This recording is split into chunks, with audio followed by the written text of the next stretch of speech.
Welcome to Stop Overthinking, the podcast for overthinkers, people pleasers, and perfectionists who want to feel calm and confident enough to handle whatever life sends your way.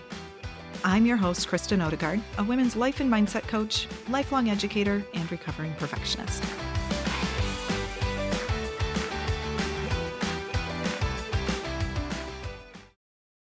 Welcome back to the Stop Overthinking podcast. I am so excited to have a guest with us today. We have Kris Ashley with us.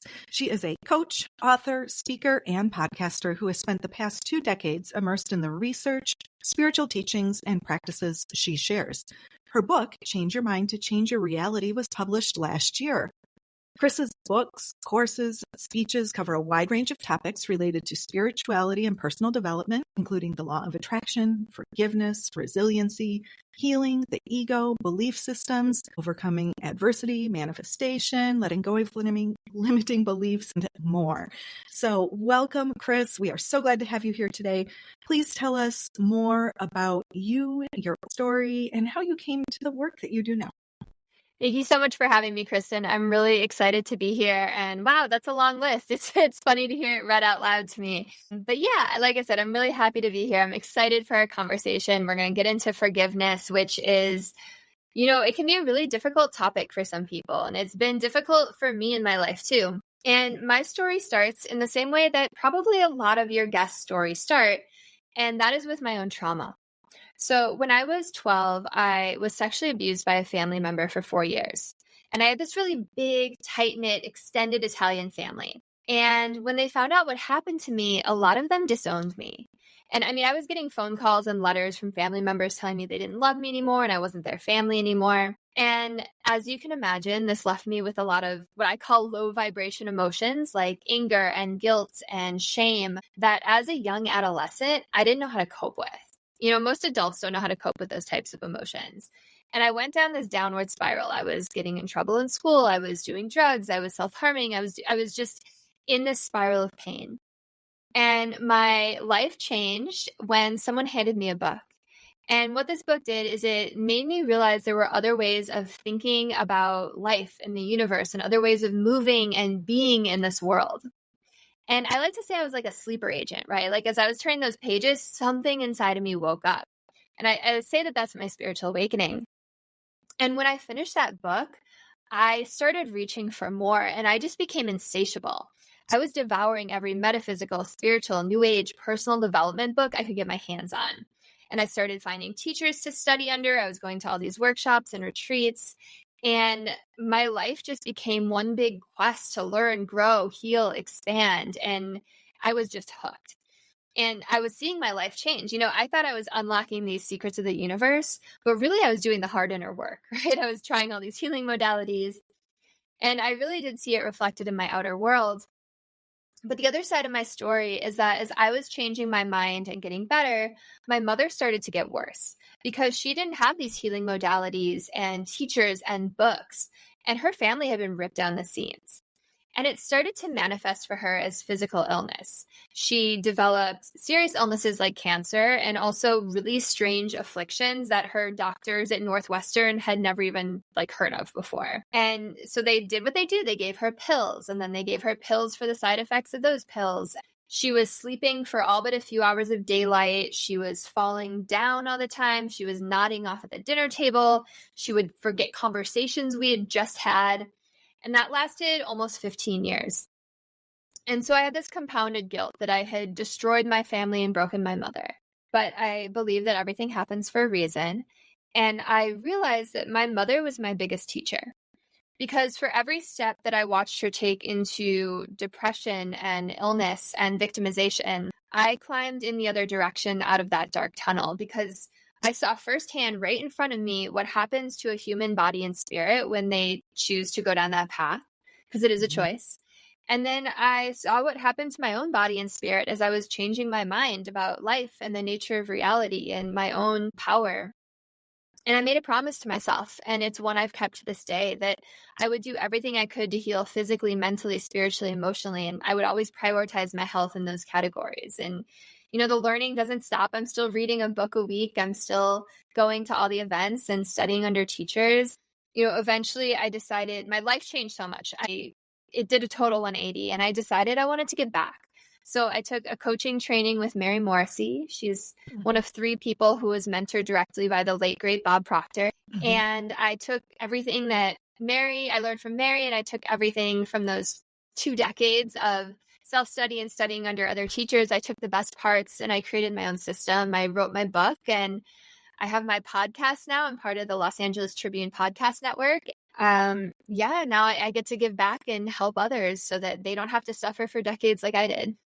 Yes. Well, thank you for sharing all of that. And what a journey it has been.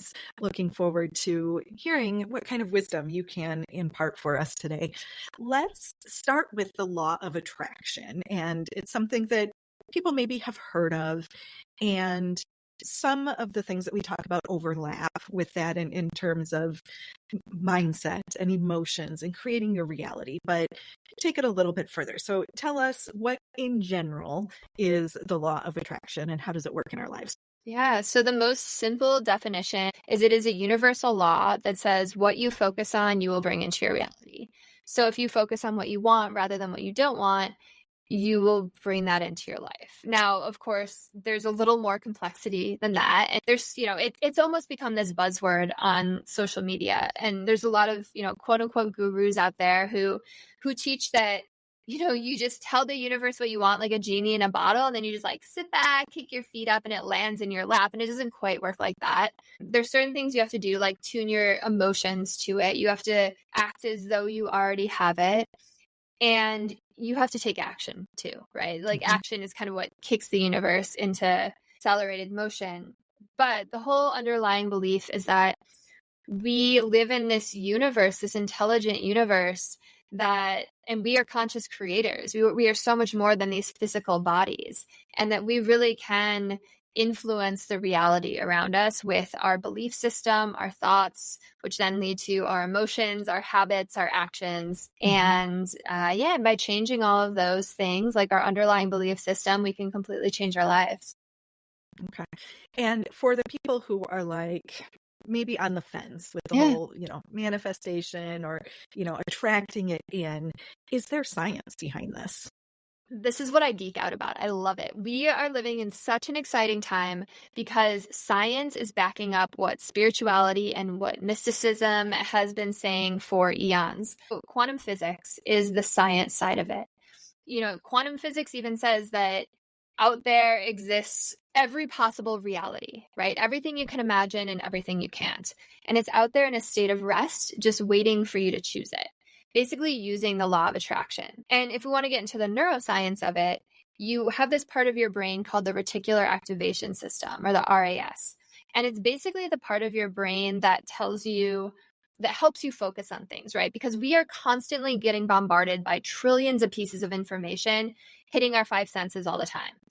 And you couldn't focus on all those things, right? All trillions of those, like you would go crazy.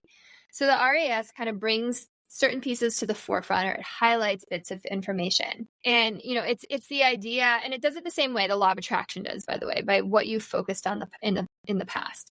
If you've ever wanted a new car and then all of a sudden you see that car everywhere, right? That's your RAS at work.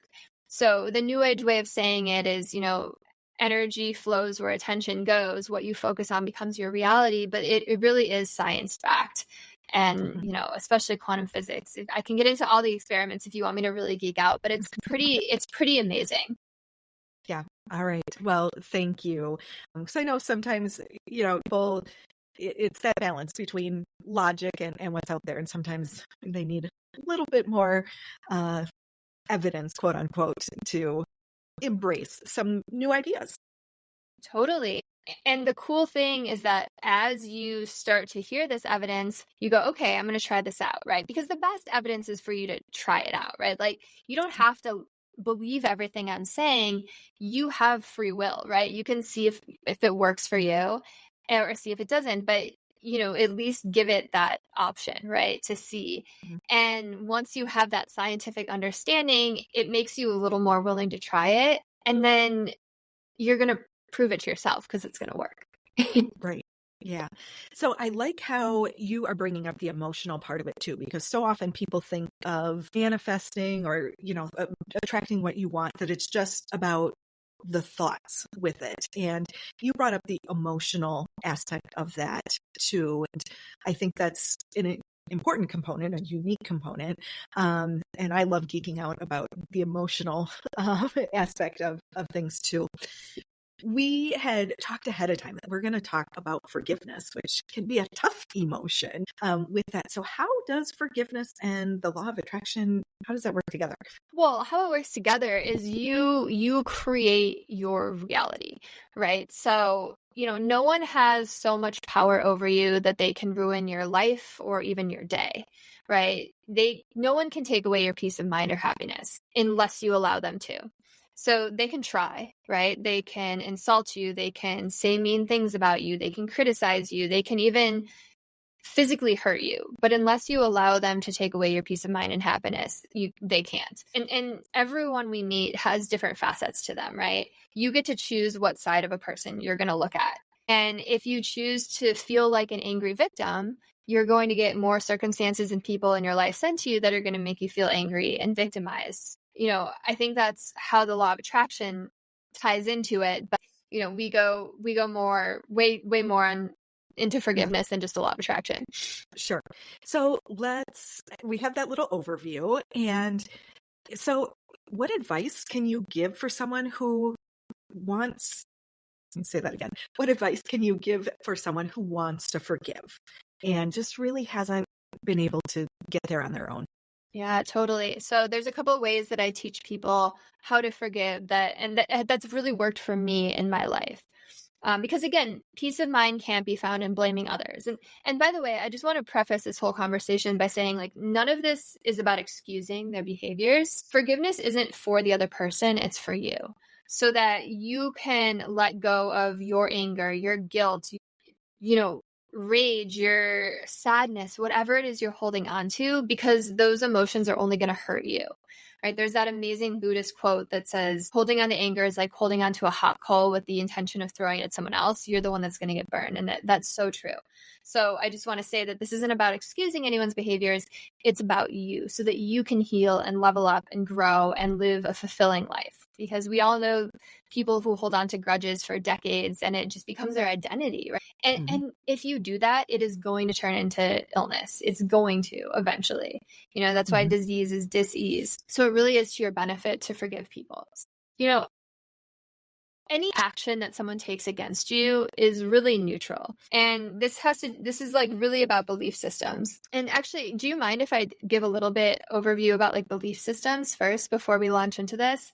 Is that okay with you? So, Yeah, please.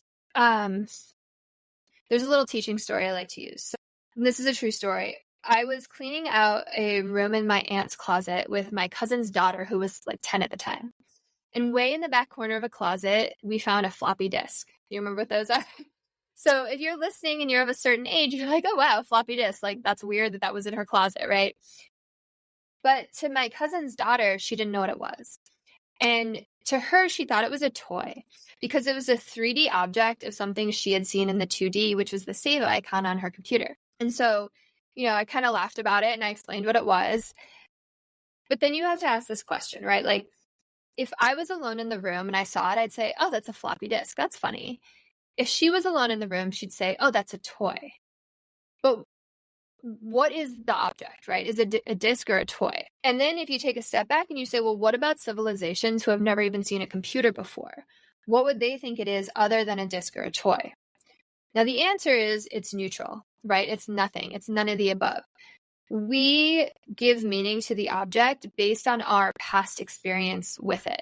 Now, you can apply this to everything, all objects, events, circumstances, things people say to you, things people do to you. All of that is neutral. You place the meaning of good or bad on top of it based on your own filter, your own lens that you look through to the world and your belief system. And that your belief system starts when you're a kid, right? It's formed by the opinions of the adults you grew up around, cultural conditioning, that kid that bullied you on the playground, that teacher that said, hey, you're really good at math, that other teacher that said, hey, you're a horrible singer. all of these things. And kids under the age of 7 are in theta brainwave states. So they're literally in hypnosis. They're like sponges, literally. They're downloading, they're programmable.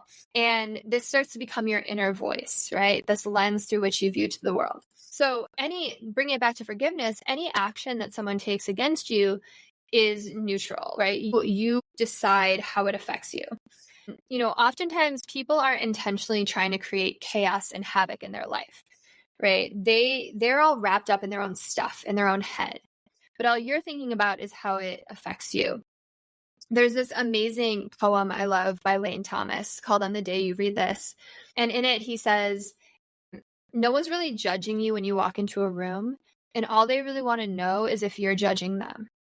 And I love that so much. And forgiveness goes the same way. So here's another little teaching story I like to tell. So imagine you're in your living room and all of a sudden you hear this meowing outside. And so you go outside and investigate. And in the far corner of your yard, you see this scrawny black and white cat. And you think to yourself, oh, I love kitties. I'm going to go pet that kitty. And as you get closer to it, you start to reach out and it hisses at you and it arches its back and it swats at you. So what do you think? You think, wow, that's a mean cat. Wow, that's an evil cat. Like, wow, that cat's kind of an asshole, right? But if you stay and you allow yourself to really see that cat, you might notice its leg is bleeding. And so your mind starts to go, okay, this animal's hurt. And then if you really keep seeing that cat, you might notice that there's 4 tiny little kittens with their eyes still closed behind it.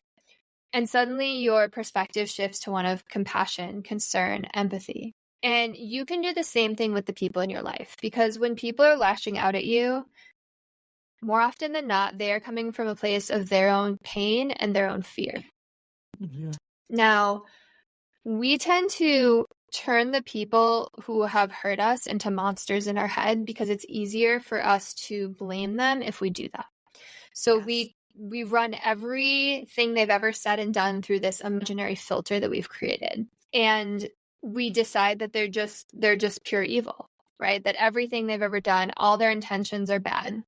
But if you decide that what they did wasn't evil and that you're not affected by it, you can change the situation. And the way to do that is to turn these monsters into people that you appreciate, and that's into teachers. Because when someone's your teacher, you're always growing. And we're here on this earth to learn lessons and grow. So you probably grew from the situation with that person, or at least you would grow if you could just let go of your hate. So how do you turn a monster into a teacher? Well, there's 2 ways. The first is by coming up with positive attributes that they have. So ways that they've helped you, ways they've helped others or the world, things about them that you admire, things others see. There's chances are there's people in their life that love them. What version of them do they see, right? Like I said, there's always different facets to people. If you focus on the positive ones, you're going to get more of the positive. That's where the law of attraction comes in, right?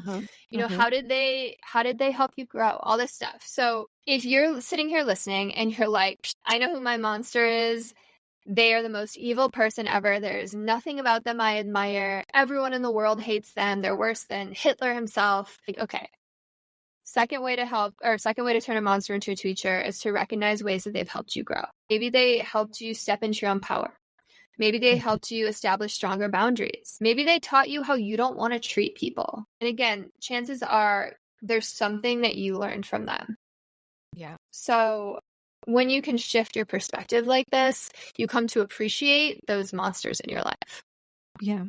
And for people who are thinking about this and we're talking about shifting, how long does this process take? Is it instantaneous and, oh, I feel better and I forgive them? Or is it just a constant process that people have to evolve through? I think it's whatever you decide it is. I think sometimes shifting our perspective, we can instantaneously forgive someone. Sometimes there's resistance and it can take a long time. It can take years. And we keep working at it, But you also have to think about like why you're placing blame on another person, right?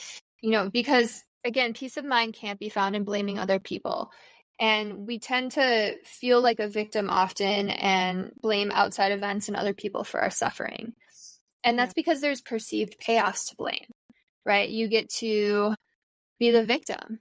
You get to be the martyr. You get to have pity. You get to claim your own innocence. You get to avoid feeling guilty. You get to stay in this little comfort zone of staying small. But what doesn't come from blaming others is healing and stepping into your own power and growing and leveling up in your life. You know, that kind of has a lot to do with it too. And then another thing that really helped me forgive the monsters, the villains in my life, is we have soul contracts with everyone. And we decide big life circumstances that we're going to go through before we incarnate. These soul contracts, there's these other souls that are best friends on the other side of the veil. And there's this lesson that we want to learn in this lifetime. And so they say, hey, I'm going to help you out with that. I'm going to play this villain. I love you so much that I'm willing to be this villain in your life and have you be angry at me so that you can learn that lesson. Then at the end of the life, the actors take off their costumes and the curtain rises and they're probably going to give you a big hug and say they're so proud of you. And, you know, I'm smiling right now because I have a 3-month-old and I just was reading him this beautiful children's book that I was told about by Neil Donald Walsh called The Little Soul in the Sun. And it tells that exact story, you know, and for people who are out here thinking like, that's just so unrealistic, you know, take whatever resonates and leave what doesn't. But the fact is, like, no one can hurt you unless you allow them to. And I think everybody can resonate with quote unquote monster or someone that they need to forgive. And I know in my life, and I've talked about it on this podcast, when I was going through my divorce and my husband was having an affair at that point in time, and it was really easy initially to be the victim. And I know for me, it was like, I don't like the way this feels. This is just not how I want to show up in the world. So having to do some work, and it's like, hey, I still have 2 kids that we're sharing. And so how do I get to this forgiveness? And it was very much the kind of process that you talked about. And I asked, because for me, it was definitely a process that took a while. And for me, it was a choice. I'm going to continue to choose to look at him this way or consider these kinds of things or continue to choose to challenge the way that I was interpreting something. Some days it's like, oh yeah, I don't want to do this, but I didn't want to feel the other way either. So it was still doing the work. And there's other things that aren't as big and other things that are much bigger. For you personally, I mean, you shared some of the trauma and abuse that you had as a child, and is this the process that you used then to find that forgiveness and healing for yourself? Yeah, absolutely. And you know, like you said, progress isn't linear also, right?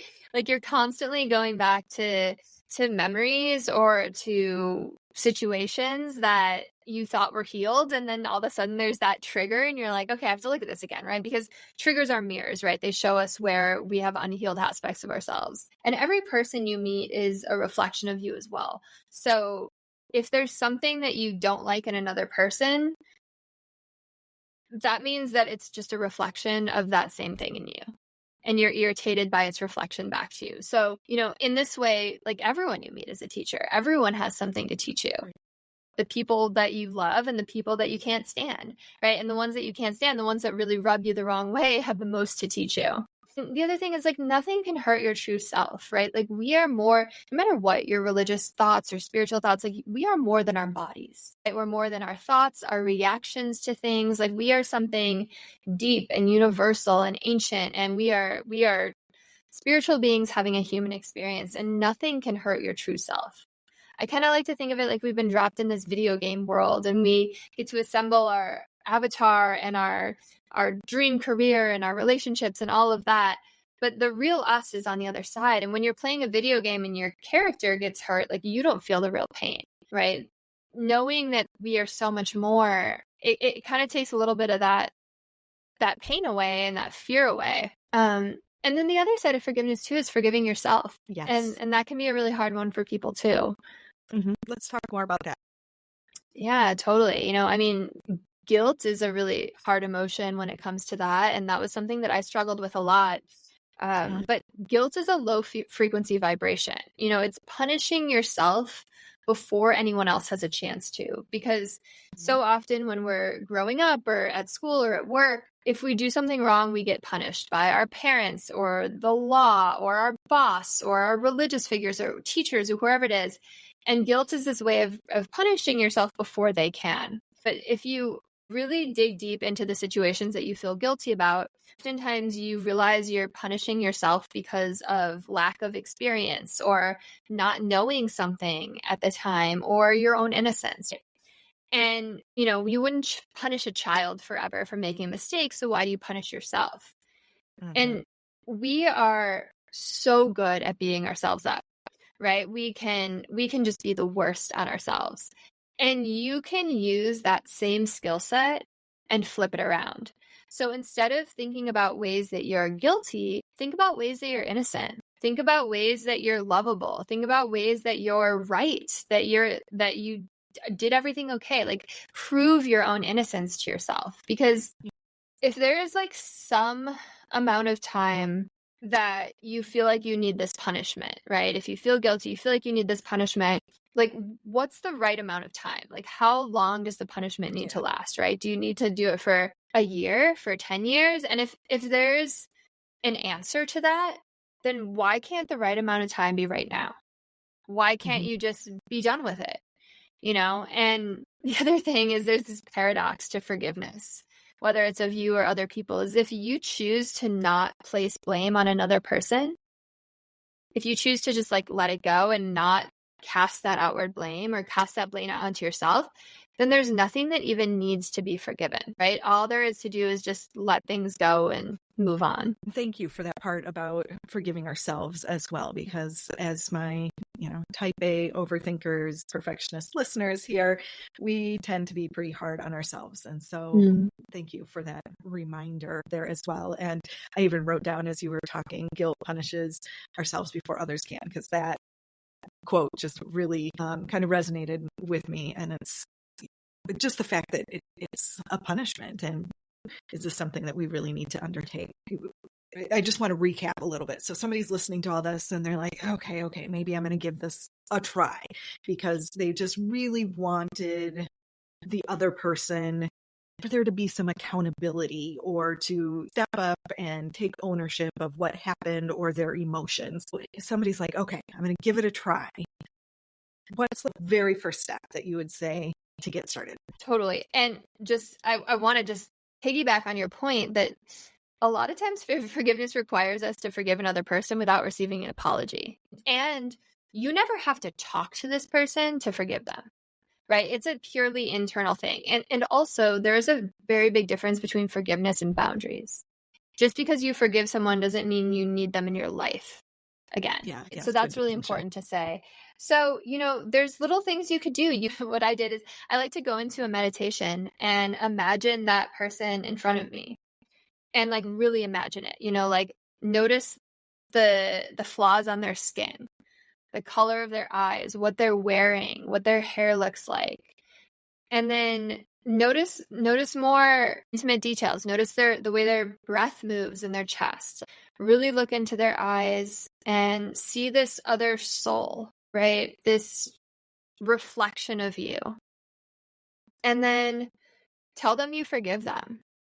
And just see the relief cross their face, right? See them smile. Just notice, because that same poem that I was talking about before, there's this other amazing line in it. The people you hate wish you would stop, and you do too. Yeah. Right? I know that poem just, I get goosebumps. Lane Thomas. But yeah, really, really notice what a relief that is for both of you.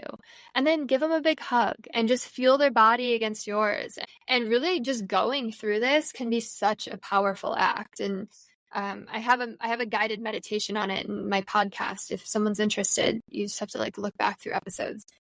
Just something like that can be really, really powerful. Also, journaling can be really powerful. Whatever inward you need to do, and also feeling your emotions. Like if you're angry, feel that anger. Don't just like rub it down. That's really, really important. You don't want to have repressed emotions. You want to feel all that stuff, but you don't want to live in it. when somebody has a lot of anger, for example, with a situation or a person, do you have ways that you recommend to release some of those emotions as well? Yeah. I mean, I love different healing modalities. Physical modalities are so great. Even if you can exhaust your body and mind, your emotions will just flow out.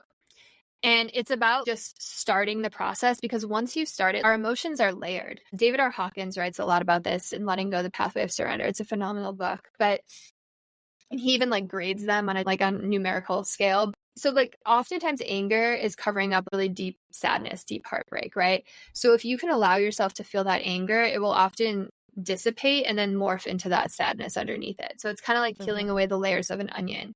So for me, like Osho's dynamic meditation was a great modality that allowed me to there's just like 5 parts of it. And the first part is breath work. And the second part is catharsis. And the breath work kind of primes you. And then you just like have this release, this emotional release. And I really feel it happening. You know, it's like almost like primal screaming, right? You'll be like having this emotional release of anger. And then all of a sudden you're just like sobbing the next moment. So, and things like that have worked for me. Things like yoga, there's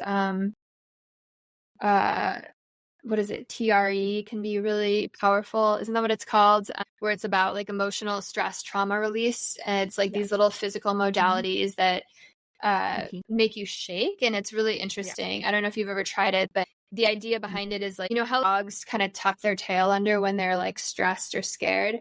Well, apparently humans do that too. We tuck our tailbone, and it's part of this thing that stores trauma in our muscles. So this modality takes you through these different exercises and you start shaking like uncontrollably. Like if you've ever been nervous before like a speech or something and you tremble, it's that kind of feeling, but it like releases trauma in your muscles. I had a yoga company for years. I just sold it 3 weeks ago, which is awesome. Yoga is a really powerful modality. They even talk about in The Body Keeps the Score how powerful yoga can be for that. So physical modalities have really helped me. I think there's been so much out there, and I've had some interviews as well with different somatic types of movements and workouts. So there are definitely resources out there. I know I was just talking with someone the other day about journaling and the resistance to journaling or even doing some of these other things to release emotions. And it's like there's resistance because they know it's going to be big, and they're like afraid of this release. And on the other hand, you don't necessarily realize how unhelpful it is to keep it stored in your body either. And so it's uncomfortable, it might be unfamiliar, but being able to release that is really the pathway forward for you, other than staying stuck in wherever you are right now. Yeah. And EMDR is another really great one too, with a therapist. You know, speaking of David R. Hawkins, he has this great quote in his book, to paraphrase it, that outside events don't make us angry. We're already angry, and outside events give us permission to unleash that anger on the world. So people with repressed emotions are like pressure cookers, and they're just waiting to vent steam so that they don't explode. So it's never outside events that really make us angry. It's that anger that we have inside because we have something that's unresolved. And we're letting it out at sometimes someone we love and care about, sometimes that jerk that cut you off in traffic, and then sometimes it comes out at inappropriate times and inappropriate ways. So it's really important to do the inner work. Just thinking that the context of the world, to me, seems like there's a lot of anger out there. Just on, I don't want to get into topics like religion and politics and things like that, but certainly in that component as well. And it's interesting to think about, is this just all of the emotions trapped? And you look at it, we've come a long way with being able to know more about our emotions. But for a long time, you know, my parents as baby boomers or even Gen Xers, like it was, don't cry, I'll give you something to cry about kind of thing. I mean, emotions were not encouraged. And so we've come a long way with more to go on being able to deal and release and move through that. So thank you. Anything more on forgiveness? Yeah. No, I love what you just said. And I think this is going to wrap everything up really nicely. going back to law of attraction and quantum physics is exactly what you said. Quantum physics basically says that there is this quantum field out there, and it's kind of, you can think of it as like law of attraction for the masses, right? So anything that we send out into that quantum field, we get reflected back to us.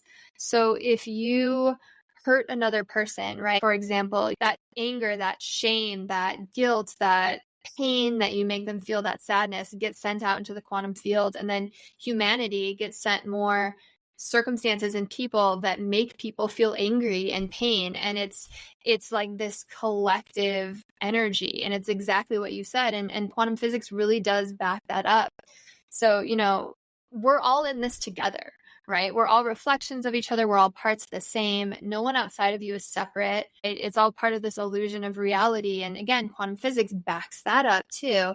This is why things like cancel culture are so harmful too, right? So the way that we heal a sick society is through compassion and love, not through like fight. Like so many people are out there like fighting for a cause, like especially right now, right? Literally right now. But it's like you can't fight for peace, right? Angry people cannot create a peaceful world, just like peaceful people can't create an angry world. So the way that we heal society is our inner world creates our outer world. So we need to do the inner work ourselves, and then we rise up and become that light, that beacon for others. Because you can't force them to change, but you can inspire them, right? And you can offer them that helping hand, but they're going to look at you and be like, hey, what's Kristen doing? Kristen seems really happy lately, right? Or she seems really at peace. And you're going to affect your friends, your family, your community, your circle. And then it's this beautiful ripple effect, and they affect their circles. And that's really how we heal the world, right? It all starts with our inner world rather than trying to force change onto matter outside of us. Yes. Thank you. I loved that conversation about forgiveness. And as we were planning this episode, I said, it's a big topic and one I hadn't really addressed before. So thank you for that conversation. You have a book, though, that came out last year. I know forgiveness is referenced in that book, but tell us a little bit more about the book and some of the other topics that it addresses as well. Yeah, there is a whole chapter on forgiveness. And then I also go into, ego's question oftentimes is like, okay, I get all this, that you're trying to forgive, the people in your life who might have done you wrong or yourself, but like, what about murderers and rapists and all these people who do horrible things? So there's a whole chapter on that too. But the book is called Change Your Mind to Change Your Reality. It was endorsed by 3 people who were on the film The Secret: Marcy Shimoff, Michael Beckwith, Bob Doyle. It was endorsed by John Gray, who wrote Men Are From Mars, Women Are From Venus. So it got a lot of publicity because of that.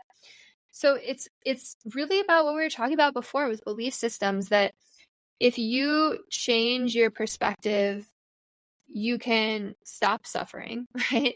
You can kind of take accountability for your own life. And when you change your belief system, new pathways illuminate before you, and you can really manifest that dream job or that dream relationship or whatever it is, dream health. So it covers relationships, it covers health, it covers forgiveness, it covers money, manifesting money, but it's also about removing the things that are blocking you from that, like repressed emotions or not forgiving. And there's lots of exercises in there that you can do. There's lots of quantum physics backing it up, lots of neuroscience. So if you need that piece of it, there's that in there too. Excellent. And this is available wherever books are sold, that people can find it, or your website, I'm assuming? Yeah, it's in paperback, audiobook, and ebook, and you can get it wherever you get your books. Okay.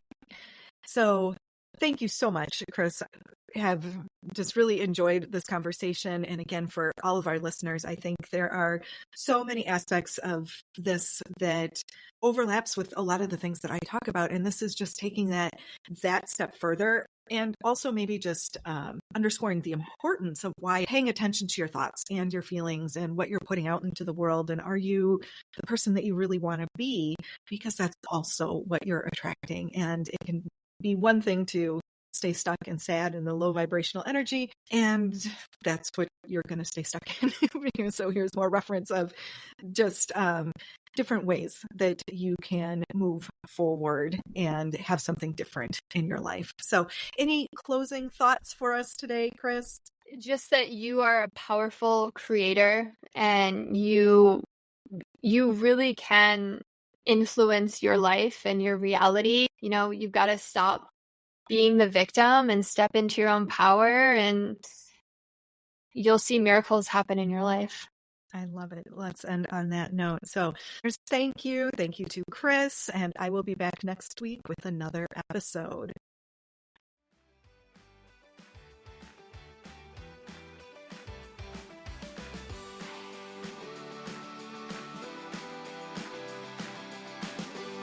Thank you for listening to the Stop Overthinking podcast with Kristen Odegaard. If you enjoyed this episode, please share it with someone else who would benefit from the message. To learn more about working with me and links to social media and free resources, head over to my website, coachwithkristen.com. That's Kristen spelled Kristen. Be sure to subscribe to the podcast so you don't miss future episodes. Have a great week.